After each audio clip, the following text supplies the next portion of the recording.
Hey guys, it's Ian Flanagan. We're here in Module 3, Making Offers. And I just want to talk briefly about the different types of offers that we can structure with sellers. I'm going to start with cash offers. I think it's very, very important for you to understand how to structure just a cash offer. Because a lot of times if it's a really nice house, most folks just will not accept an all cash offer because that's typically at a wholesale price and that's at a pretty steep discount. But I still think it's very important to understand how to structure that. The second one, the terms offers, that's when we're going to ask the sellers to accept a small down payment and the balance in monthly payments.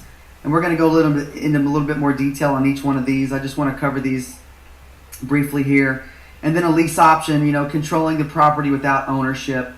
I think it's important to understand that strategy just because a lot of sellers possibly wouldn't accept your cash offer. If they're not going to accept your terms offer, then you have another purchasing strategy, in your toolbox so you just don't lose on the deals. So back up to the cash offers. When you're making cash offers on houses, typically these are ugly houses only. And you don't want to really be paying more than 50, 60 cents on the dollar if the property's really, really beat up. That's just the way it goes. If the house is really ugly, you need to have a cash offer that you can make these folks.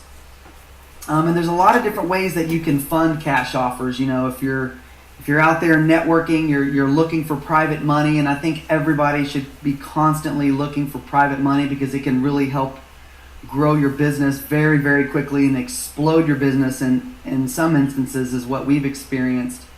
Hard money is available. They're typically just 6 to 12 month terms, high points, high interest, but the money is available. And there has been a lot of hard money coming back into the marketplace to help investors really move inventory and get these properties turned around and sold. Another source of capital will be a line of credit. Those of you that have good credit or have lines of credit, you can definitely leverage those to buy and sell property with. IRAs, you understand how powerful tax-free investing through a self-directed Roth IRA. Once I learned about how powerful that was, it really blew me away.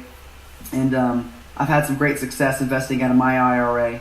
Banks may not necessarily give you, cash to buy property, but, banks do like lending on real estate because there's real solid collateral there. So don't ever rule a bank out from being able to get, capital from. And then joint venturing with other investors, very, very powerful. As you're building your team, you're building your networks, you're going to be running into a lot of other investors that are looking for deals. So definitely you want to joint venture with other investors. Those are the guys that have capital to close cash deals. If you come across a property and it's really beat up and they won't accept a terms offer, but they would accept a cash offer, then you can assign those contracts to other investors. And just remember, whenever you're making a cash offer, you're always making the assumption that the cash is coming from somewhere else and not your cash. So keep that in mind. So terms offers, these are typically structured on pretty houses. I like to target pretty houses because I like to sell these houses as is. And if someone will accept my terms offer, for example, if they're asking $50,000, I could, make them an offer for $5,000 or $10,000 down and the balance in monthly payments. And that's what a terms offer is. Small down payment and a balance in the monthly payments. And you can definitely do these on ugly houses as well. It's just that you're going to be targeting an investor to buy the property from you. But our number one strategy is selling to tenant buyers. So that's why I have this pretty houses up front. Creative financing. That would be a combination of everything that I talked about up top on the cash section. Joint venturing with other investors, using lines of credit, using hard money, using private money, leveraging an IRA to fund the initial transaction. So being creative and trying to come up with a way to structure financing, you just have to have a little bit more tools in your toolbox to come up with a creative strategy to help you get that property financed, regardless if you're borrowing the capital from a hard money lender or another investor or some type of bank or credit union or something like that. So just having the ability to be creative to try to put the deal together is just what creative financing is all about. And then seller financing, this is absolutely my favorite. Going to the seller and offering them a small down payment and the balance of monthly payments. That's what seller financing is. Having that seller finance your purchase is very, very important, because that just means that's just less money out of your pocket, or less money that you have to come up with, leveraging it from someone else, another investor, or a tenant buyer's capital. So if you're doing your marketing out there and you're getting folks that are calling you that have $10,000, $20,000, $30,000 to put down for a down payment, you have to leverage that capital to use as your down payment. And as time goes on, you'll be able to put those deals together. Trades, just tapping into the seller's needs, trying to find out exactly what they're looking for, what they need. You may be able to offer them a trade in some time. Sometimes people want different houses, they want cars. So just getting into the seller's mind and finding out what they need, and just a trade is just another way to creatively finance your property. And then once again, joint venturing with the seller, that would be a little bit more advanced terms strategy. But once again, trying to figure out what these folks need and trying to provide a solution for them.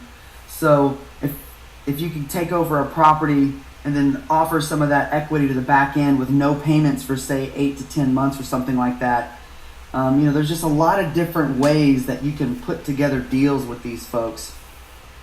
And then the lease options, I think it's important. Lease option is not my number one strategy, but I definitely think that you need to have a grasp on it. And essentially it's just control without ownership. When you're calling for rent ads and asking those guys, if they're looking to sell their property, a lot of times they're not looking to sell it, but they would consider lease optioning it to you, just because it keeps them in the ownership seat, and then it puts all the repairs and the maintenance of the property off on you, which you're going to be passing on to your buyer. So, just the most important part about doing a lease option is trying to get the longest term that you can on the front end with the seller. So when you're negotiating with folks and you want to try to get the term as long as you can on the front end. So the second transaction, you want it to try to be as short as the term as possible on the back end with your buyer. So you can get somebody in there, get their credit working, help them out, get them with a mortgage broker. So within a window of 24 to 36 months, they would actually be able to qualify for a mortgage and cash the whole deal out. So that's what I mean about long-term on the front end. Try to get that as long as you could, 5, 6, 7, 8, 9 years, and then as short-term on the back end when you sell. So for example, you do a lease with the option to purchase within 7 years when you buy, and then when you sell the property, you would like to do a lease with the option to purchase around 2 to 3 years. So that gives you multiple chances to get that property cashed out when your buyer on the back end goes to get a mortgage and pay you off, and essentially that's when you pay off your seller. So those are the 3 ways we can control real estate. We can do deals, cash offers. We're going to go into a little bit more detail on structuring a cash offer here in another module, and then the same thing with the terms offers, and then the same thing with lease option offers. I just think it's very important that you understand how to structure each one of these so you can go back to sellers and give them multiple options and not just put yourself in one box where you can only buy one way. So these are the 3 different ways that I like to purchase, and we'll see you on the next video.